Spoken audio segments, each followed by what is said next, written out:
Maaari naman po tayong mamasyal. May alam na mall po ako nalibot na. Doon na lang tayo pumunta sa katapusan. Yun naman pala kung ganun. Tawagan mo si Elena mamaya at sabihin mo ng pasya mo. Tumango ako kay Lola. Nagpaalam siyang liligpit lang ito ang marunaming damit niya kaya't iniwan ako mag-isa sa sala. Nag-message ako kay Asher kaninang umaga na pauwi kami. Nakatanggap ako ng reply sa kanya pero nawalan ako ng signal sa bus kaya't ngayon lang nag-send ang reply ko. Asher, 6 hours before I receive a reply, nakatulog ka ba sa bus? Yun ang natanggap kong mensahe ngayon sa kanya. Nagtitipa pa sana ako para mag-reply sa kanya pero natigilan na makita ang pangalan niya sa screen ko. Tumatawag siya. Mabilis na sinagot ko yon at sumandal sa sofa. Ang pagkakaalam ko dapat nasa practice siya ngayong oras at mamayang alas 12 pang free time nila para makatawag. Pero pwede mo namang isingit ang pag-cellphone kung hindi ka maabala sa ginagawa mo. Nakauwi na kayo? Yun agad ang bungad niya pagkasagot ko ng tawag. Wala ako narinig na ibang boses sa kabilang linya. Inaasahan ko pa naman magkakaroon ng ingay dahil nasa gym siya ng mga oras na to. Halos kalahating oras na, nagpapahinga na lamang ako. Mukha napagod ang baby ko, ha? Natawa ako sa itinawag niya sa akin. Kahit saan ko siya makausap, masyado siyang pilyo kung humirit. Di naman, narinig ko ng boses mo eh. Hindi agad ako nakatanggap na sagot mula sa kanya. Iniisip ko baka nagpipigil lamang siya ng ngiti at halos maimahe ko ngayon ang itsura niya. Bakit ba ako laging ginugulat? Yun ang siyang sagot niya matapos ng pananahimik nito. Pagtawa lang aking naging tugon dahil maging ang tinig niya ay nahihimigan ng kilig. Nasaan ka ba ngayon? Pag-iibang tanong ko sa isipan. Bakit? Miss mo na ako? Muli, parandali ang katahimikan na nangyari. Ilang segundo lang na marinig ko ang mahina niyang pagmumura sa kabilang linya. Masyado mo yatang ginagalingan ang pagsagot ngayon, Winter. Anong gusto mong premyo? Ikaw lang. Hindi ko na kaya. Nasaan ka ba kasi? Nasa puso mo lang ako, Winnie. Grabing kakornihan yan, Asher. Sumagot ka ng ayos. Natawa siya imbes na sumagot. Sa tingin ko, wala talaga siya sa gym ngayon. Hindi ba siya nag-practice? Gusto mo na talaga ako makita. Sabihin mo na kasi. Oo, kaya nga tinatanong ko kung nasan ka eh. Panay na panay ang pagtawag mo. Sus, nilalambing lang kita. Papapakilig mo kasi ako eh. Parang makakahalik ako nito mamaya. Pinag-cross ko ang hita at mas lalo pang sinanda ng likuran ko. Hindi naman ako natulog sa bus dahil nahihilo lang ako. Gusto kong matulog kanina, hindi ko magawa dahil nakakuha ng interes kong tanawin ng bawat tinaraanan namin kanina. Feel ko lang talaga ang sarap mag-road trip. Gusto ko sanang mamasyal ngayon habang wala ako sa ensayo. Ikaw ba? Mamasyal? Ayos lang naman sa akin. Saan mo ba gusto? Yun agad ang tanong niya. Gusto ko sanang isama namin si Lola dahil nasabi niyang nais itong mamasyal. Itatanong ko muna kung gusto nito dahil baka napagod to kanina sa biyahe. Si Lola lang sana. Naitanong niya kasi kung pwede kaming mamasyal sa katapusan kasama si Mama dito sa Manila. Graduation yon, hindi ba? Oo, sama ako. Nangunot ang noo ko. Wala bang celebration sa bahay ninyo? I don't know. We're not talking about my graduation, kaya sasama na lang ako sa inyo. Pero, the decision is final. Natigilan ako at napatingala nang marinig ko ang boses nito sa likuran ko. Napakurap pa ako dahil hindi ko halos namalayan na nakapasok at narating niya na ang likod ko nang walang ingay siyang nililikha. Hi, miss me? Bahagyang umawang ang bibig ko habang nakasandal ang ulo ko sa hamba ng sofa. Yumuko siya at mabilis nilapat ang labi nito sa labi ko. Naratiling mulat ang aking mata dahil sa ginawa niya. Ilang segundo lang yon nang umiwalay siya. Nakangitiin to sa akin bago muling bumalik sa ayos ang pagkakaupo ko. Bakit ka nandito? Gusto kitang makita, Winnie. Tinatanong pa ba yan? Umikot siya para maupo sa tabi ko. Pinindot nitong end call sa aking screen para maputol na ang tawagan namin kanina. Napatitig ako rito dahil kakaiba ang ngiti niya. O baka hindi lang talaga ako masasanay sa kagapuhan niya dahil bawat makikita ko ito, namamangha ako sa dating niya. Oh, anong tingin na naman yan? Hinuhubaran mo na yata ako eh. Sumama ang tingin ko rito dahilan para matawa siya. Nagbibiro lang ako. Nasaan si Lola? Umismed ako. Nasa kwarto. Aalis ba tayo? Itatanong ko muna kung gusto niya. Baka kasi pagod to eh. Kung ganon, pwede naman tayong mamasyal kung hindi siya sasama. Ibibili na lang natin siya ng pagkain? Muli, sinalyapan ko siya. Hindi ko sana nais iwan si Lola dito dahil kakabalik lang namin. Gusto ko pa munang maglagay sa bahay habang di pa ako nagiging abala sa practice. And I already have stickers. I brought it yesterday. Alam ko kasi na uuwi ka na. Hindi ba't sinabi mong tutulungan mo ako sa pagdidisenyo ng kwarto ko? Tumaas ang kilay ko. Paano naman ang mommy mo? Mommy was not home today. May gathering siyang pinuntahan kasama ni Daddy. Talaga? Paano ko makakasiguro na wala ngang mommy mo? Ayoko mag-away ulit kayo dahil sa akin. At alam mong hindi niya magugustong makita kung kasama ka. Napabuntong hininga siya. Wala nga siya sa bahay. Kahapon pang wala. Hindi ako nagbigay imik sa sinabi niya. Lumabas na rin kasi ng silid si Lola na agad kaming nilapitan. Narito ka pala, iho. Mabilis tumayo si Asher para magmano kay Lola. Naupo siya sa tapat namin matapos makipagmano ni Asher. Namiss ko po kasi ang apo ninyo. Siniko ko siya dahil sa isinagot nito. Ngunit hindi man lang niya iyon ininda. Pagkos nakangiti pa nga ito kay Lola. Madalas naman nag-uusap kayo sa cellphone, hindi ba? Iba naman po kasi kung personal na nakakausap ko siya. Nakikita't nahawakan ko po ang apo ninyo. Nailing si Lola. Bakit ang aga mo pala? Hindi ba't araw ng practice ngayon? Umuwi na ho ako pagkatapos ng break time. Nag-text kasi sa akin si Winnie. Nalingon ko ito. Pinanlakihan ko siya ng mata dahil ako pa yatang sinisisi niya kung bakit half day lang to sa ensayo. Kasalanan ko pa? Kung bakit tinamad ka? Ginulo niya ang buhok ko. Hindi ako tinamad. Gusto lang talaga kitang makita. Bukas sisipagin na ako dahil kasama na kita roon. Iba ang seat natin, Asher. Pwede naman tayong magtabi, akong bahala. Huwag kang pala desisyon. Tumayo ako para putulin na ang usapang iyon. Tinanong ko kung nais na ng maiinom o magmerienda. Natural na hindi yan tatanggi kung ako man ang mag-aalok dahil may dala kaming kakainin ni Lola mula sa probinsya. Nilapag ko yon sa mesa, kasunod ng kapeng nais ni Asher. Muli akong umupo sa tabi nito habang nag-uusap silang dalawa ni Lola. Hindi kasi ako libre ngayon eh. Darating ang buyer nitong bahay. Baka bago magtanghalian, narito na siya. Nangunot ang noo ko sa sinabi ni Lola. Mukhang niyaya na siya ni Asher lumabas. Ngunit yun ang sinabi niya kung kaya't nagtaka ko.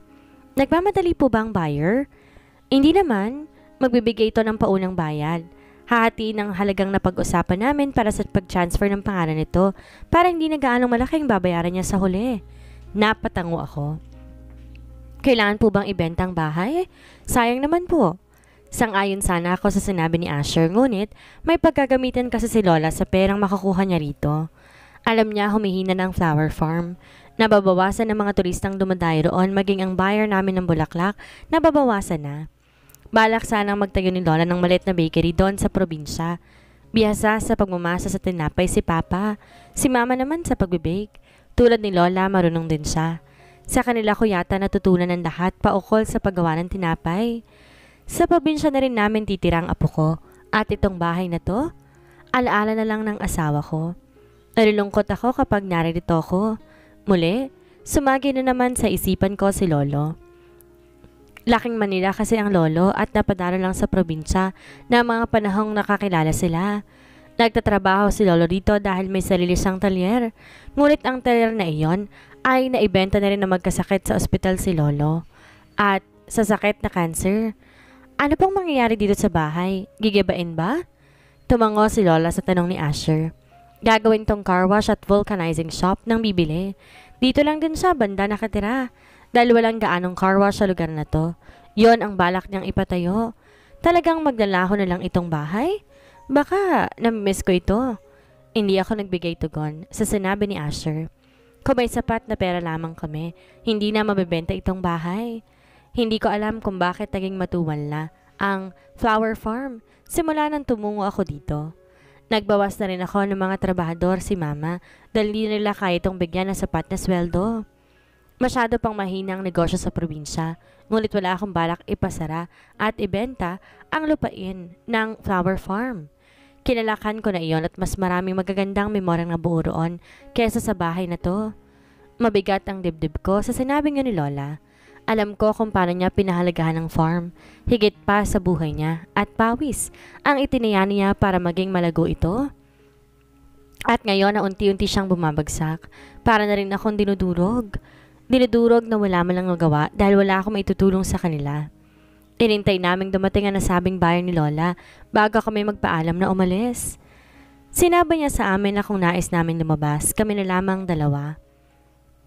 At dahil mabait na mag-asawang bibili sa bahay at kakilala ko na rin sila, lumisan din kami pagkatapos ko silang ipaghanda ng merienda.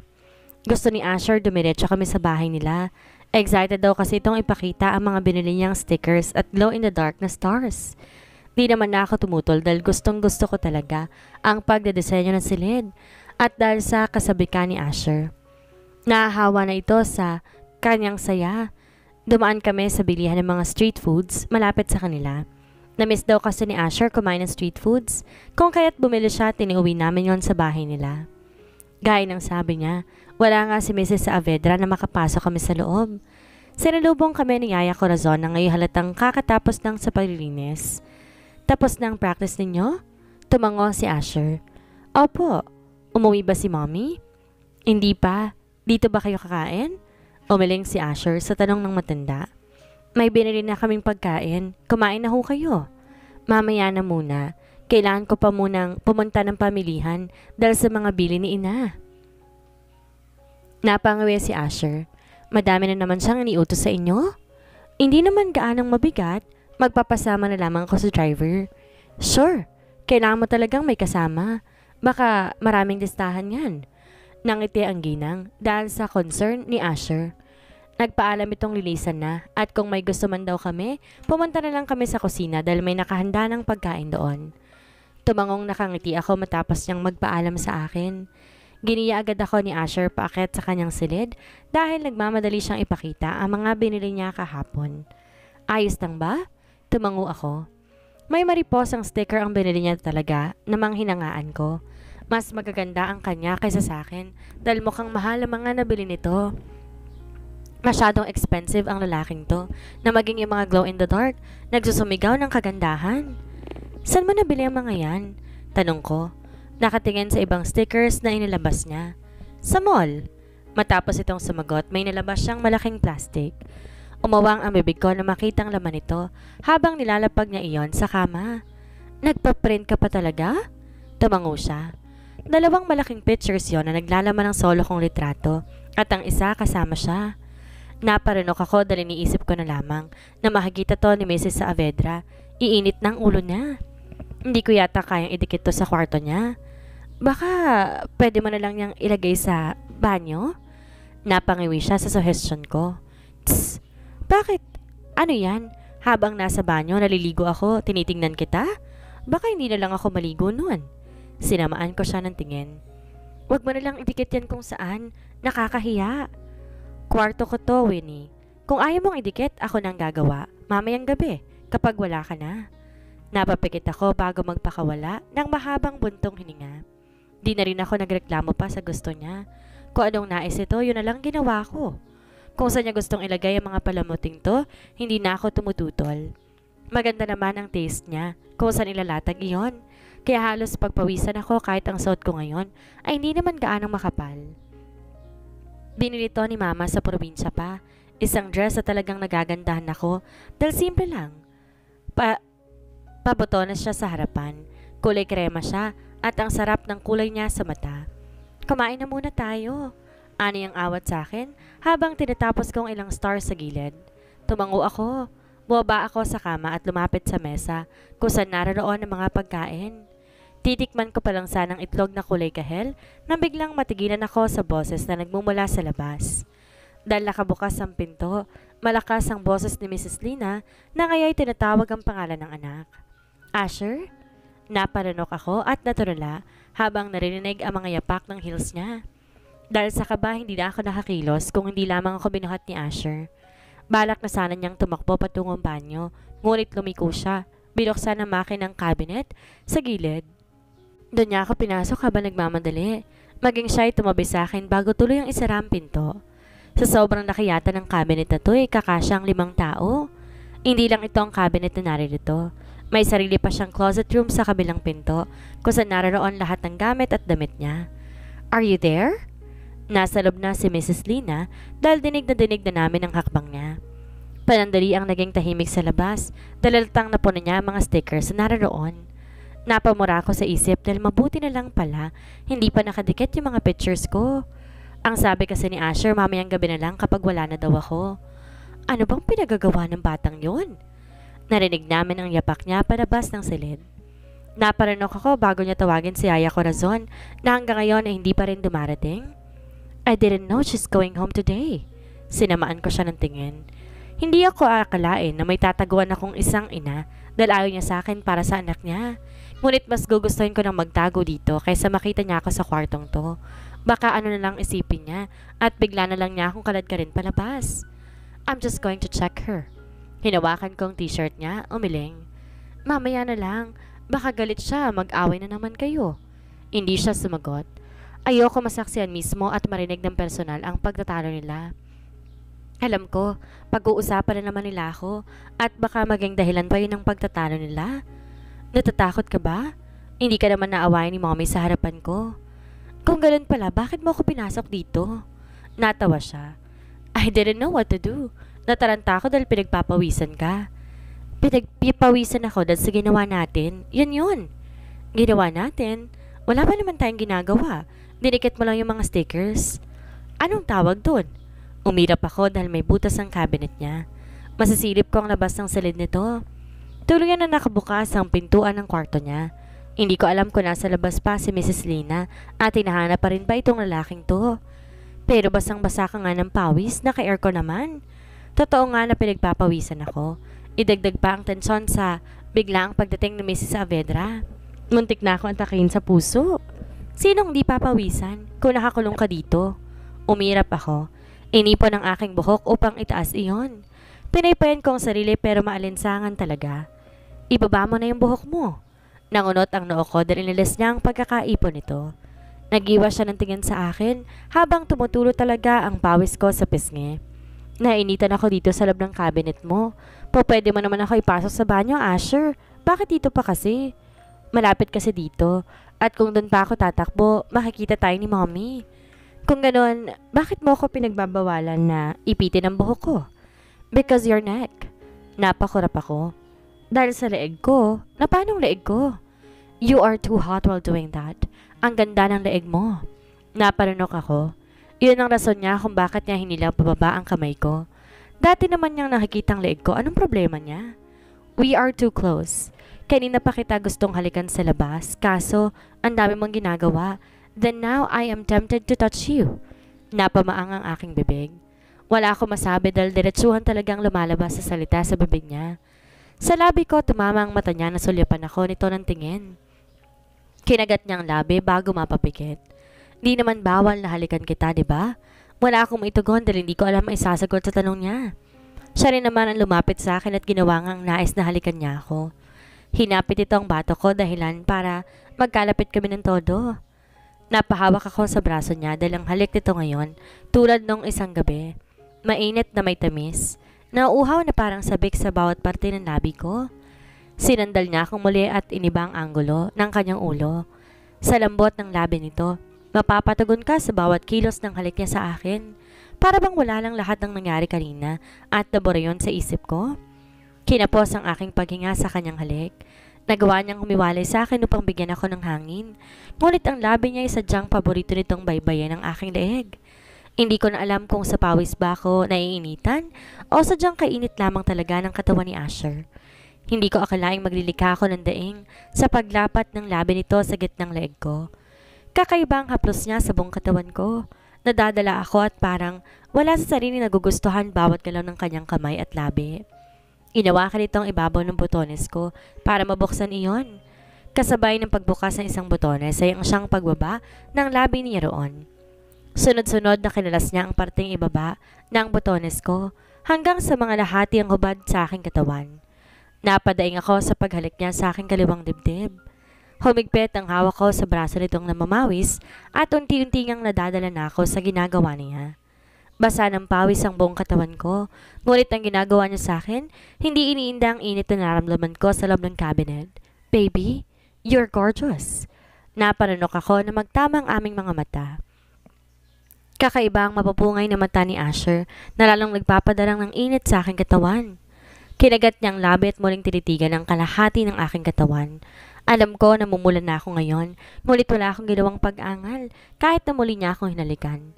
Sa pagkakataong to, alam ko, nasa ibang senaryo na kami kung magpapatuloy pa ito. Ngunit bakit ganito ang buong sistema ko? Nagugustuhan ko ang lahat ng ginagawa niya. Walang reklamo o pagtuto ng buong parte ng katawan ko, maging nang haplosin ito ang pang-ibabang parte ng pagkababae ko. Literal na namilog ang aking mata. Akala ko may hangganan ng lahat ng ginagawa niya, ngunit may hihigit pa pala sa kakaibang pakiramdam na mararanasan ko. Basang-basa ka nga, hindi lang pawis. Yun ang bulong niya na mas lalo pang nagpapikit sa akin. Winilyn's POV. Sa kakapusan ng aking hininga dahil sa kanyang ginawa, tuloy na nitong itinigil ang panghalik sa akin. Nakangisi siyang humiwalay at muling pinaloob ang mga butones na binuksan niya kanina. Naparinok ako, nagiinit ang aking mukha hanggang sa matapos siya. Hinagat nitong pang-ibabang labi bago muli akong tiningnan. Sisilipin ko lang si mommy kung nasa labas pa siya. Wala sa sariling napatango ako. Binuksan na nga niyang pintuan ng cabinet. Bago siya lumisal, hinawakan itong kamay ko at tinulungan lumabas kung saan kami nagtago. Lock the door. Utos niya habang tulala lang akong nakatayo. Lumabas siya ng kwarto. Gaya ng sabi niya, nilak ko nga ang pinto. Wala sa sariling napaatras ako at napaupo ng kama niya. Napaparanok pa ako habang unti-unti nawawala ang pawis sa aking katawan dahil nga sa aircon na nasa kwarto niya.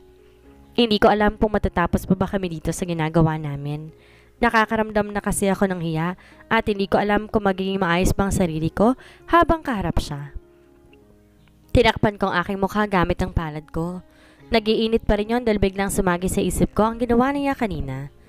Napasuklay ako sa isang buhok ko na tinuyuan ng pawis. Hindi ko akalaing ganoon palang pakiramdam ng bagay na yon. Hindi ko masabi at maipaliwanag dahil kakaiba talaga. Nagustuhan niyo ng katawan ko na halos hindi ko maisip na muntik nang bumigay lahat ng katinoan ko. Magpapasalamat ba ako dahil malaki talagang respeto niya at hanggang doon lang ginawa niya sa akin? Napaigtad ako na may kumatok sa pinto dahil narinig kong boses ni Asher. Mabilis binuksan ko yon na halos hindi makatingin sa kanya ng diretsyo. Wala na si mommy. Anas niyang balita at tuluyang pumasok ng kwarto. Sinara niya ang pinto na nagpapalunok sa akin. Gusto mo bang kumain or magmerienda na lang muna dito? Ikaw ang bahala. Hindi ka ba nagugutom? Umiling ako. Hindi ko alam kung nagugutom o busog ba ako. Hindi ko maipaliwanag dahil naiilang ako. Bakit namumulang pisngi mo? Matunog ang paghalakak niya matapos itong itanong iyon. Nais ko siyang sama ng tingin, ngunit mas nananaig ang kahihiyan sa aking sistema. Inaasar mo ba ako? No. Muli, natawa siya. Hindi ka ba komportable? Naiilang ka ba? Nag-iwas ako ng tingin matapos niya akong yukuan. Hindi. Talaga? Hindi ako hihingi ng sorry. Gusto ko ang ginawa ko. You're sexy. Gorgeous. Baliw na lalo ko sa'yo. Pwedeng wag mo nang banggitin pa? Natural lang yun, Wilhelmine. Masasanay ka rin. Ngumisi siya nang tinignan ko ito. Di ko magawang magbigay tugon dahil tumungo siya sa lamesang may pagkain at doon, sinenyasan akong lumapit sa kanya. Kain na tayo. Nagpakawala ako ng mabigat na hininga. Gusto ko rin naman yon kaya hindi na ako umangal pa. Di ko lang talaga kaya maging komportable katulad niya. Gusto pala ako sumama nila mommy sa lakad niya. Anas niya sa kalagitnaan ng pananahimik namin sa pagkain. Ayoko naman sumama sa kanya eh. Maboboard lang ako. Mas gusto ko pa na makita ka. Tungkol saan ba ang pupuntahan niya? Hindi ko alam pero mag-a-attend siya sa gathering mamayang gabi. Marami siyang pupuntahan ngayon. Abala siya at malamang di na naman ito makakauwi. Di ako nagbigay sagot. Kung ganon, siya na naman ang maiiwan dito hanggang bukas? Siguro nga sanay siyang umaalis sa mga magulang niya. Hindi ko yata maimahe yon sa akin kung nasa probinsya ako. Madalas kasi nakakasama ko sila mama at papa. Kung sa bagay, farm lang naman ang trabaho nila. Hindi sila tulad ng magulang ni Asher na bigating CEO. Napabuntong hininga ako. Dahil hindi nga ako naging komportable, nagdesisyon akong magpahatid na lamang. Di ako pinilit ni Asher na magstay sa bahay nila dahil nga alam niyang nailang ako sa nangyari. Bago kami dumiretso sa bahay, bilili niya ng prutas si Lola at ilang meriendang gawa sa bakery. Di na ako tumanggi pa. Siya naman kasi nagmamaneho ng kotse at siya rin ang lumalabas para bumili. Wala rin ako magagawa kung aayawan ko ang mga binibigay niya kay Lola. Madalas naman niyang gawin yun eh. Nasanay na yata si Lola kung kaya't nang iabot ni Asher ang pasalubong nito, ngumiti siyang nagpasalamat. Akala ko mamayang gabi pa ang uwi ninyo. Ani Lola, matapos ilapag ang binili ni Asher sa lamesa. Nagpatulong lang po ako kay Winnie na iusin ang kwarto ko, tulad ng disenyong nasa silid niya. Natapos naman ba ninyo? Tumango si Asher. Pumasok ako ng kusina at doon, kumuha ng malamig na tubig. Medyo kumalma na ako dahil nakalis na ako sa bahay nila Asher. Di ko lang talaga makalimutan ang nangyari kanina. Lumabas ako, dala ang pitsal at baso. Inabutan ko si Asher ng tubig at mabilis na naman tong kinuha. Napatitig ako sa kanya habang umiinom ito ng tubig. Ang paggalaw ng bukol ito sa leeg, halos masundan ko. Hindi ko na malayan inaabot na pala sa akin ni Asher ang baso na ngayon ngisi-ngisi dahil sa pagkakatulala ko. Umirap ako matapos kong kunin ang baso. Pumasok ng kusina at muling ibinalik ang pitsal sa ref. Paglabas ko, nagpaalam ako kay Asher na kailangan ko ng maligo. Di rin naman ako naghintay na sagot niya dahil alam kong aalis na rin ito. Dumiretso ako ng banyo. May nakareserbang tuwalya naman doon. Wala kasing sariling banyong kwarto ko. Nasa ilalim ang banyo ng bahay malapit sa hagdan. Di tulad sa silid ni Asher na may sariling banyo at kung ano-ano pa. Mayaman nga kasi sila. Napailing ako.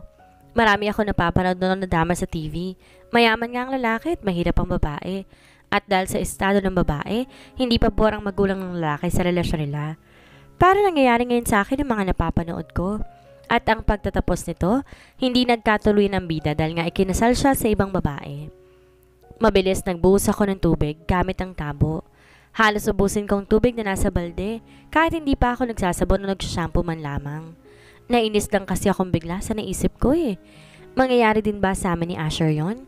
Hindi ba kami magkakatuluyan sa bandang huli? Mariing napapikit ako.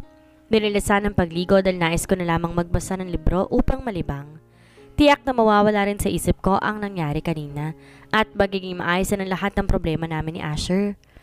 Paglabas ko, nakatapis lang sa akin ang pink na tuwalya. Bagsak ang basa kong buhok dahil kulang ang dala ko. Ngunit hindi agad ako nakakilos nang makita ko pa rin si Asher na nakaupo na sa sala. Dahil open lang ang bahay at wala namang partisyon, kitang-kita akong lumabas ng banyo. Namilog pa ang mata ko habang nakatingin sa kanya. Wala naman siyang sinabi, kundi bahagyang bumukas ang bibig niya. Bakit nandyan ka pa? Nauutal ako. Ewan ko ba kung naintindihan niya ang sinabi ko dahil hindi na siya sumagot. Nakatingin lang talaga siya sa akin kaya mabilis na umakit ako ng hagdan. Nagmamadali akong pumasok ng kwarto dahil nadagdagan na naman ang kahihiyan ko. Di naman tong unang beses na makita ko ni Asher na nakatapis lamang ng tuwalya. 2 beses na nung madalas dumadalaw siya dito nang walang pasabi. Ngunit hindi talaga ako sanay dahil babae pa rin naman ako at may kahiyang ipakita ang ganong ayos ko. Halos kalahating oras ako na nakaharap sa salamin. Nakapagbihis na ako't lahat pero hindi pa rin ako lumalabas. Iniisip ko kung alas ba si Asher kung hindi ako lalabas. Ngunit nakukonsensya rin ako sa kaisipan na baka naghihintay pa rin siya sa ibaba hanggang ngayon. Naisipan ko na buksan ang pinto upang bumaba na. Isang pulang pajama ang suot ko at pating t-shirt. Nakalugay pa ang buhok ko dahil ayo ni Asher na nakatali iyon. May saltik talaga siya. Ang daming nakikita na kung ano-ano sa katawan ko. Inaasahan ko nga na umuwi na si Asher dahil pasado 1:00 na ng tanghali. Ngunit nagulat ako na makita ko pa itong nakaupo sa sala habang kausap si Lola. Pinagsasaluhan nila ang egg pie na binili niya kanina at mukhang nakakatuwang pinag-uusapan nila dahil sa tinig ni Asher. Nakita ko ni Lolang nakatayo sa bungad ng hagdan. Napasulap na rin sa akin si Asher na ngayon may magandang ngiti. Tila hindi man lang kakakitaan ng inip kahit wala ako kanina. Kung sa bagay, marami namang alam na ikwento si Lola at paniguradong di ka maiinip kung siyang kausap mo. Bakit ang tagal mo naman sa itaas? Kanina pang naghihintay ang nobyo mo dito. Nag-iwas ako ng tingin. Wala rin akong nagawa kung hindi ang lumakad palapit sa kanila. Naupo ako sa tabi ni Lola, imbes na sa side ni Asher. Maayos naman ang pakiramdam ko.